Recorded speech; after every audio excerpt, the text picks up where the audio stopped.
Hello friends, welcome to our channel Center for Sociology and welcome to our these sociology classes where we have been discussing certain important issues related to sociology subject dear friend.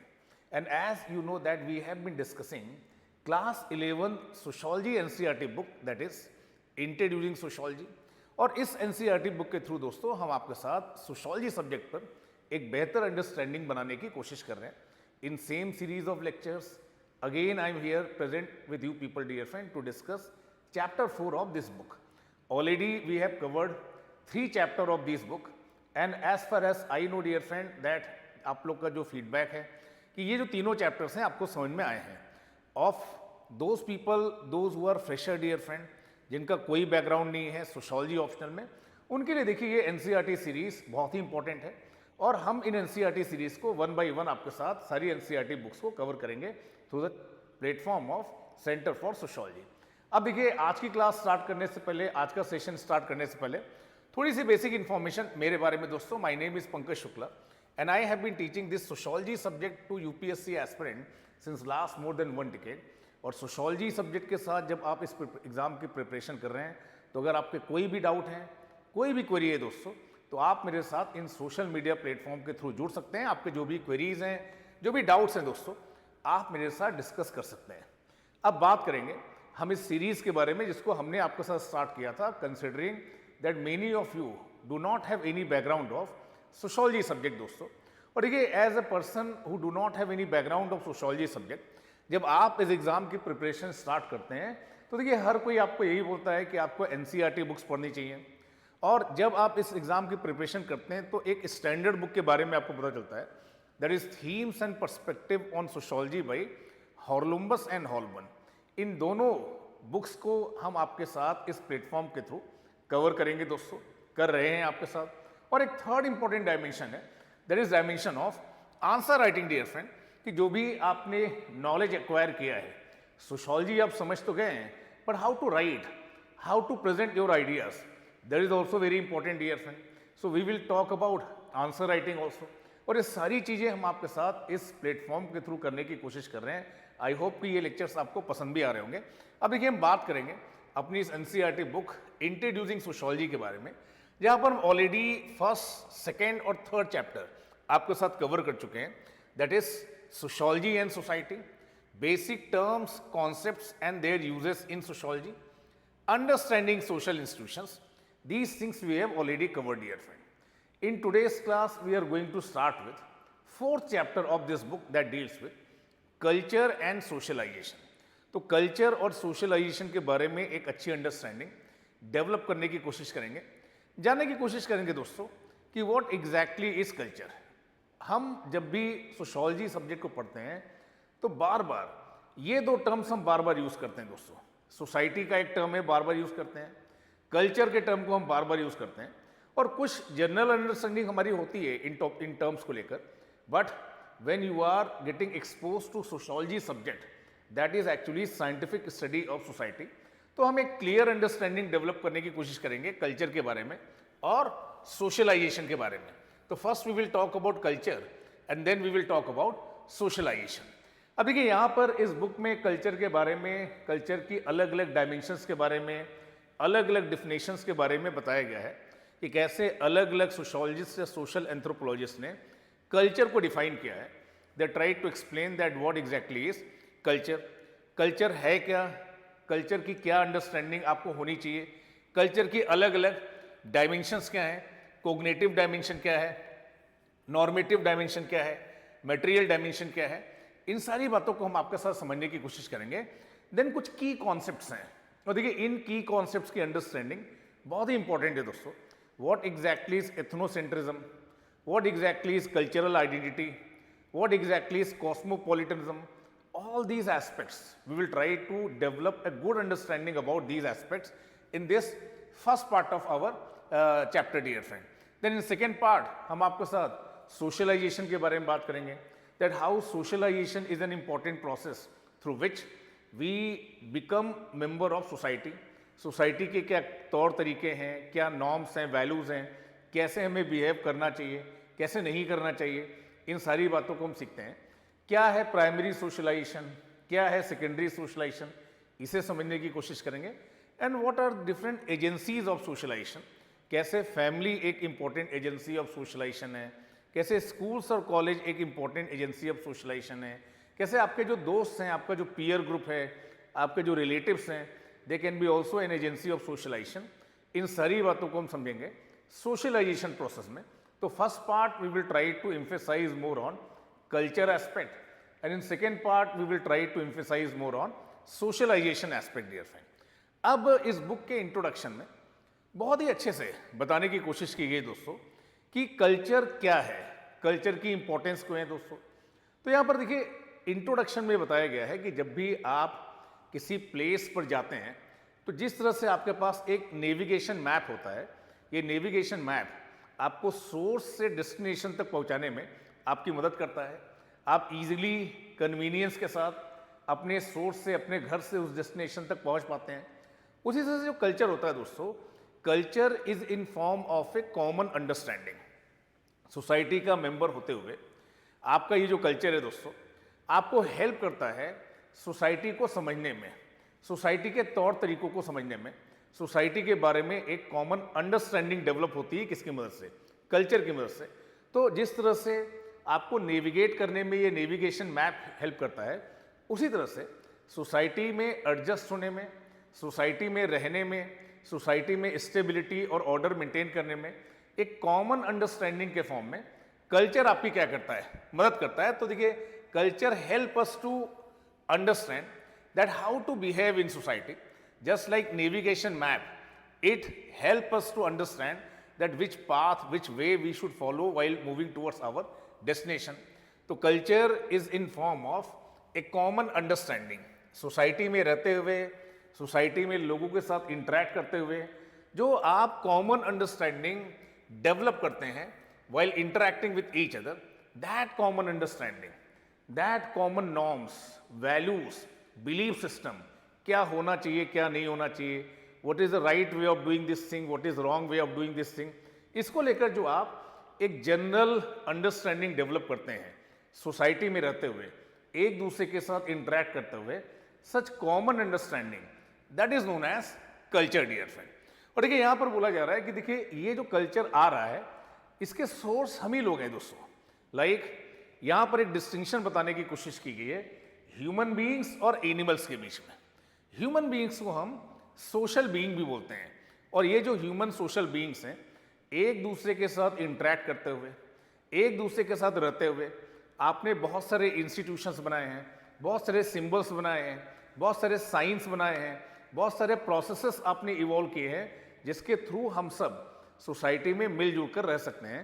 That common understanding, common way of living that we have developed, that we have acquired while living in this society, that is known as culture दोस्तों। I hope ये बात आप समझ पा रहे हैं कि human being only can develop such common understanding while living with others, while drawing some meaning, right. आप जब कोई साइन देखते हैं, जब कोई सिंबल देते हैं, तो ये उन साइन को लेकर, उन सिंबल्स को लेकर, उन ऑब्जेक्ट्स को लेकर आपकी एक कॉमन अंडरस्टैंडिंग है कि अगर कोई आपको इस तरह का साइन शो कर रहा है तो व्हाट एग्जैक्टली इट मीन्स, अगर कोई अपना हाथ आगे आपको बढ़ा रहा है तो व्हाट एग्जैक्टली इट मीन्स। ये सारी अंडरस्टैंडिंग इस सोसाइटी में एक दूसरे के साथ रहते हुए एक बेहतर लाइफ बनाने के लिए हम सबने क्रिएट की है।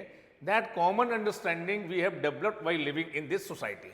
अब यहाँ पर बोला जा रहा है, देखिए कल्चर के थ्रू ही हम सब समझते हैं कि हमारा एक स्टेटस है, हम अपना एक स्टेटस डिफाइन करते हैं, और उस स्टेटस के अकॉर्डिंग सोसाइटी में कुछ रोल्स हैं, उन रोल्स को हम कैरी आउट करते हैं। जैसे भारतीय समाज में फादर का एक स्टेटस है, मदर का एक स्टेटस है। इंडियन सोसाइटी में अगर आप फादर हैं और आप मदर हैं तो एक बिहेवियरल एक्सपेक्टेशन है सोसाइटी के अकॉर्डिंग, उसे आप मैनिफेस्ट करते हैं, उस रोल को परफॉर्म करते हैं। और यहाँ पर एक इंपॉर्टेंट बात कही जा रही है कि देखिए जो कल्चर है, it is not just in form of common understanding only. Culture कई बार आपको एक आइडेंटिटी भी देता है दोस्तों। जैसे अगर इंडियन कॉन्टेक्स्ट में मैं आपके साथ बात करूं तो कास्ट की बात होती है, जाति की बात होती है, and a person is born in a particular caste dear friend. और कई बार लोग इस कास्ट के बेसिस पर अपनी आइडेंटिटी डिफाइन करते हैं कि मैं इस पर्टिकुलर कास्ट का हूँ, वो उस पर्टिकुलर कास्ट का है, मैं इस पर्टिकुलर रिलीजन का हूँ, वो उस पर्टिकुलर रिलीजन का है। तो ये जो कल्चरल एट्रीब्यूट्स हैं, कास्ट, रिलीजन, रेस, हाँ मैं नॉर्थ इंडियन हूँ, कोई साउथ इंडियन है, कोई नॉर्थ ईस्ट से है, मतलब culture also gives you a sense of identity. आपकी पहचान होती है आपका कल्चर दोस्तों। तो what exactly is culture? Culture is actually a common way of understanding in terms of sign, symbol, beliefs, norms, values, technology that we develop, that we acquire while living in this society, while interacting with others। और ये केवल एक common understanding के form में नहीं है दोस्तों, हमने अभी जस्ट डिस्कस किया कि कल्चर ही आपको एक आइडेंटिटी भी देता है। आप इंडिया से बाहर जाते हैं, लोग आपको इंडियन समझते हैं कि ये इंडियन वैल्यूज को कैरी कर रहा है, एक इंडियननेस को कैरी करता है। तो culture gives you a sense of identity. पर एक बात यहाँ पर बहुत ही इंपॉर्टेंट कही गई है कि देखिए ये जो कल्चर है दोस्तों, ये स्टैटिक नहीं है। Culture constantly evolves, culture constantly changes, ठीक है। तो जो कल्चर होता है ये समय के साथ इवॉल्व करता है। बहुत सारे एलिमेंट्स कल्चर के जिनकी यूटिलिटी आपको लगता है कि समय के साथ अब नहीं रह गई है, उन्हें आप डिस्कार्ड कर देते हैं। बहुत सारी नई चीज़ें, आप किसी दूसरे कल्चर के कॉन्टैक्ट में आते हैं, कोई अच्छी चीज़ आपको लग जाती है, उससे आप एक्वायर कर लेते हैं। Now something which was not part of your culture earlier, suddenly it becomes an integral part of your culture। ये बात समझ पा रहे हैं? तो कल्चर कांस्टेंट नहीं है दोस्तों, कल्चर स्टैटिक नहीं है, culture is changing and evolving. इसके बारे में यहाँ पर बात की गई है, ठीक है। जैसे नॉर्थ इंडियन कल्चर है, साउथ इंडियन कल्चर है, ये आपको एक आइडेंटिटी देता है दोस्तों, ठीक है। एक बहुत अच्छी बात यहाँ पर बताई गई है कि देखिए एक कम्यूटर एक ऑटो रिक्शा वाले से पूछता है कि भैया मुझे इस जगह पर जाना है, ठीक है। आप ऑटो वाला बैठा होता है, ठीक है, सडनली वो अपनी आई ब्रो को इस तरह से मूव करता है कि आपको समझ में आता है कि वो कह रहा है कि बैठ जाओ, अगर चलना है तो बैठ जाओ। और कई बार ऑटो वाला आपको हाथ से ऐसे बोलता है कि नहीं भैया मैं खाली नहीं हूँ, या वो ऑटो रुकता ही नहीं है, हाँ वो आगे चला जाता है।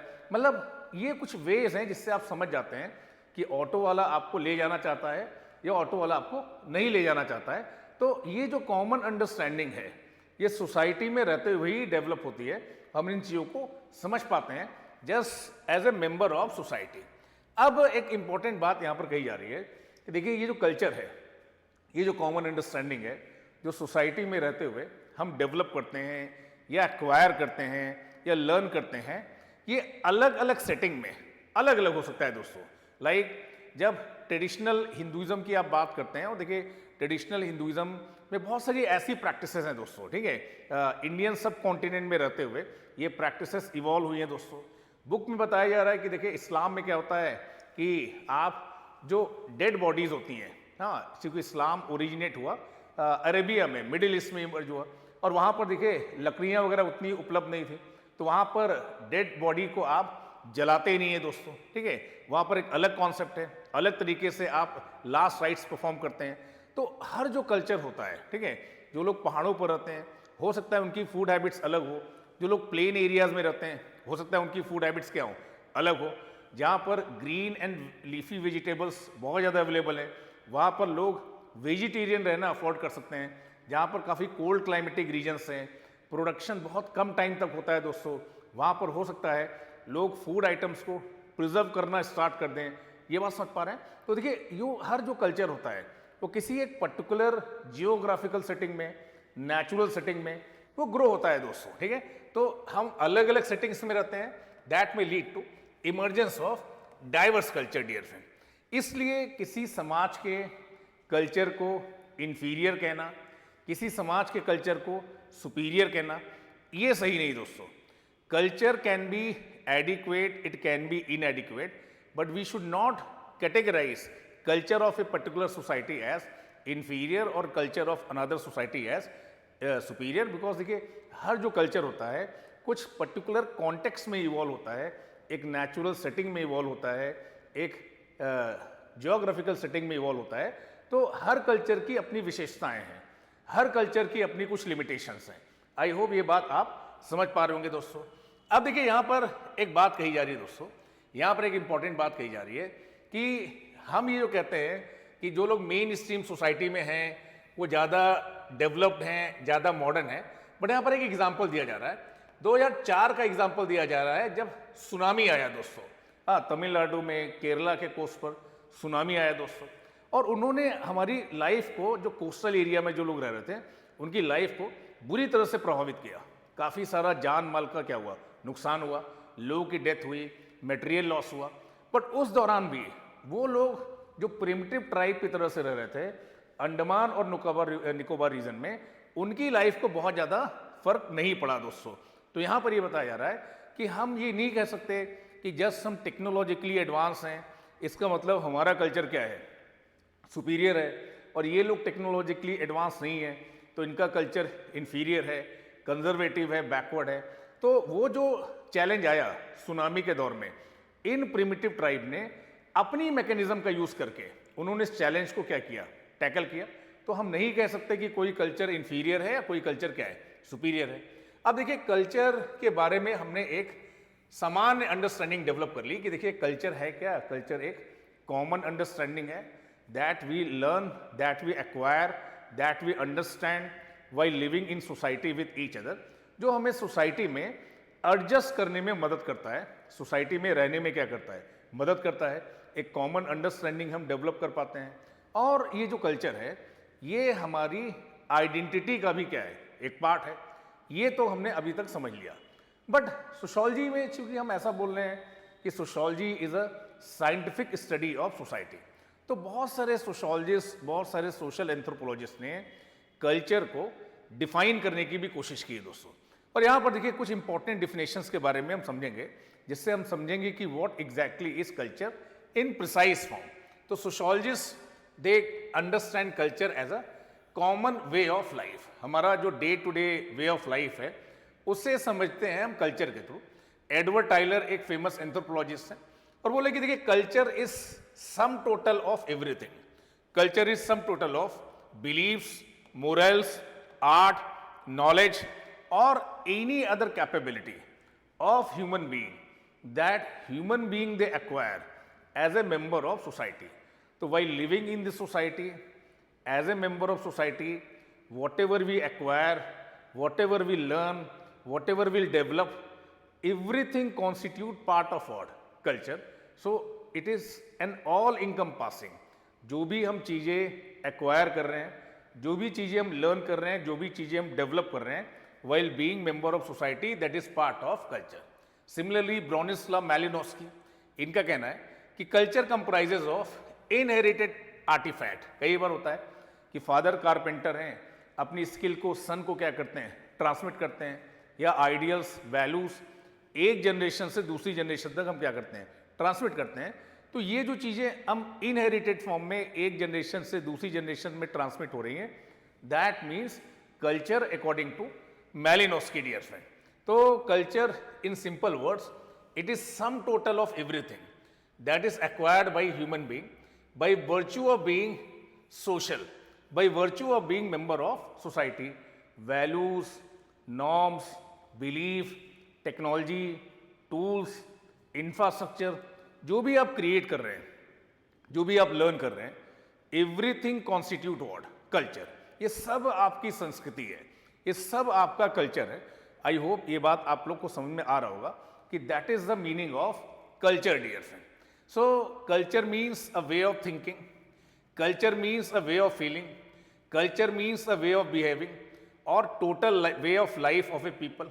जो भी आप लर्न कर रहे हैं, जो भी आप लिगेसी एक्वायर कर रहे हैं एक जनरेशन से दूसरी जनरेशन तक, जो भी नॉर्मेटिव रेगुलेशन सोसाइटी में है और आपके बिहेवियर को रेगुलेट कर रहे हैं, everything constitute culture.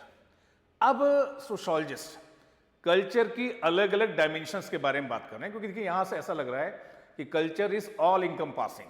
Culture include everything, your way of thinking, your way of behaving, your way of understanding, norms, regulation, जो भी आप लर्न कर रहे हैं सोसाइटी में, सब कुछ कल्चर का पार्ट है। तो यहां पर बात हो रही है कल्चर की अलग अलग डायमेंशंस के बारे में। पहली जो डायमेंशन है दोस्तों, वो कोग्निटिव डायमेंशन है। ठीक है, कोग्निटिव डायमेंशन में बोल रहे हैं कि देखिए ये जो डायमेंशंस हैं that is related to your understanding. Society के कुछ नॉर्म्स, सिंबल्स, साइंस जो हमने डेवलप किए हैं, जिसके थ्रू हम एक दूसरे की बातों को क्या करते हैं, समझते हैं, और जिसकी मदद से हम इस सोसाइटी को, इस सराउंडिंग को समझने की कोशिश कर रहे हैं। That dimension it might not be visible, ये विजिबल नहीं है, बट ये जो कोग्निटिव डायमेंशन है जिसकी मदद से हम एक दूसरे को समझ रहे हैं, सोसाइटी के अलग अलग प्रोसेसेस को समझ रहे हैं, that is known as cognitive dimension. That is difficult to recognise, difficult to see, but that is there. So cognitive dimension is dealing with your cognition. Cognitive dimension, it is dealing with your understanding, with which we are trying to understand different aspect of social life. That is cognitive dimension. Second dimension क्या है? That is normative dimension. Normative dimension क्या है? Society में जो भी rules हैं, regulations हैं, फॉकवेज means जो एक जनरेशन से दूसरी जनरेशन तक पास ऑन होते हैं, कस्टम्स हैं, ट्रेडिशंस हैं, लॉ हैं, जो हमें हेल्प करते हैं एप्रोप्रिएटली सोसाइटी में अपना बिहेवियर कंडक्ट करने के लिए। That is normative dimension. Then third dimension dear friend, it is material dimension. Like society में जो टूल्स हैं, टेक्निक्स हैं, मशीन्स हैं, मोड ऑफ ट्रांसपोर्टेशन है, कम्युनिकेशन है, दैट इज मटेरियल डायमेंशन। अब यहाँ पर एक बात कही जा रही है कि सोसाइटी के जो नॉर्म्स और जो वैल्यूज़ हैं दोस्तों, वो धीरे धीरे ही बदलते हैं, बट जो टूल्स हैं, टेक्निक है, मशीनरी है, इनमें लगातार इनोवेशन होता रहता है। ह्यूमन बीइंग लगातार इसको इनोवेट करते रहते हैं, इनमें चेंजेस बहुत तेज़ी से आते हैं। तो एक कॉन्सेप्ट के बारे में बात की जा रही है, that is a concept of cultural lag dear friend. Cultural lag वो सिचुएशन है जब सोसाइटी का जो मटेरियल एस्पेक्ट है, जो टेंजिबल एस्पेक्ट है, वो तो तेजी से बदल जा रहा है, बट नॉन मटेरियल एस्पेक्ट वो तेजी से नहीं बदल रहा है दोस्तों। लाइक आज की डेट में आप पाएंगे कि जो पेरेंट्स हैं वो डॉटर्स को एजुकेशन दे रहे हैं, प्रॉपर न्यूट्रिशन दे रहे हैं, बाकी सारी फैसिलिटीज दे रहे हैं, बट शायद वो फ्रीडम नहीं देना चाहते हैं जो बॉयज़ को अवेलेबल है दोस्तों। अभी भी पैट्रियार्की सोसाइटी में क्या करती है, एग्जिस्ट करती है। तो मटेरियल टर्म में हम एडवांस हो चुके हैं, मटेरियल टर्म में हम मॉडर्न हो चुके हैं, बट नॉन मटेरियल टर्म्स में, वैल्यूज़ के फॉर्म में, बिलीव्स के फॉर्म में अभी भी एक रिजिडिटी है दोस्तों, अभी भी एक इनर्शिया है। तो जब मटेरियल डायमेंशन तेजी से बदल रही है, बट वैल्यूज़ और नॉर्म्स उस तेजी से नहीं बदल रहे हैं। लाइक दुबई को देखिए, अगर एक सोसाइटी के रूप में देखें तो एडवांस इंफ्रास्ट्रक्चर है, एडवांस टेक्नोलॉजी का यूज़ हो रहा है, टूरिज्म को बढ़ावा मिल रहा है, मल्टीनेशनल कॉरपोरेशंस आ रहे हैं, बट उस समाज में जो महिलाओं की स्थिति है अभी भी बहुत ज़्यादा इंप्रूव नहीं हुई दोस्तों, उन पर ज़्यादा रिस्ट्रिक्शंस हैं। तो मटेरियल कंपोनेंट में आप एडवांस हैं, बट बिलीव्स, वैल्यूज़ के टर्म में आप एडवांस नहीं हो पा रहे हैं। That is known as cultural lag. जब मटेरियल कंपोनेंट बदल चुका है, बट उसके अकॉर्डिंग वैल्यूज़ और नॉर्म्स अभी तक बदल नहीं पाए हैं, लैग हो रहा है, इसको क्या बोला जा रहा है, cultural lag dear friend. When non material aspect it is changing at a slow pace, but material aspect is changing very fast dear friend. So इस सिचुएशन को हम क्या बोल रहे हैं, कल्चरल लैग। अब एक इंपॉर्टेंट कॉन्सेप्ट के बारे में यहां पर बात की जा रही है, that is concept of ethnocentrism.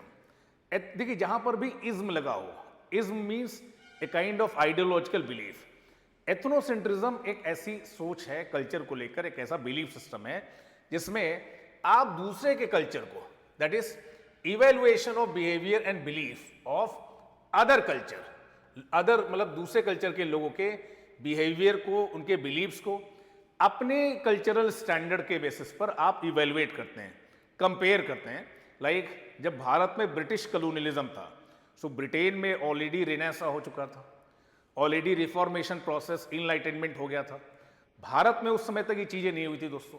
तो जब ब्रिटिशर्स भारत में आए तो उन्होंने अपना जो कल्चर था, इक्वलिटी, लिबर्टी, उसके बेसिस पर भारतीय कल्चर में जो वैल्यूज थी उनको जज करना स्टार्ट किया। और जब उन्होंने जज करना, कंपेयर करना, इवेल्युएट करना स्टार्ट किया, सो दे स्टार्टेड थिंकिंग कि we are civilised people, we are modern people, we are progressive people, these are conservative people, these are backward people, these are uncivilised people. So आप अपनी values, अपनी cultural values के standard से दूसरों के cultural को, values को evaluate कर रहे हैं, जज कर रहे हैं और उन्हें इंफीरियर समझ रहे हैं। That phenomena is known as ethnocentrism dear friend. ये बात समझ पा रहे हैं। तो ethnocentrism when you are evaluating the behaviour and culture of others as per your own cultural values, इससे बोला जाता है एथनोसेंट्रिज्म। एंड आई होप कि देखिए यहाँ तक चीज़ें आपको समझ में आई होंगी दोस्तों। नेक्स्ट क्लास में हम इसका सेकेंड पार्ट आपके साथ डिस्कस करेंगे। और अगर आप में से कोई भी 2027 के यूपीएससी को टारगेट कर रहा है सोशियोलॉजी ऑप्शनल के साथ, और देखिए एक ही प्लेटफॉर्म पर अगर आप कॉम्प्रिहेंसिव तरीके से सारे सिलेबस की कवरेज चाहते हैं along with answer writing, evaluation, mentorship, everything dear friend, तो we at the Analytics IAS are going to launch our new foundation batch from 20th of December। इसको लेकर अगर आपके कोई भी डाउट हैं तो नीचे दिए हुए नंबर पर आप कॉल कर सकते हैं दोस्तों। Thank you to all for joining me and for staying with me dear friends.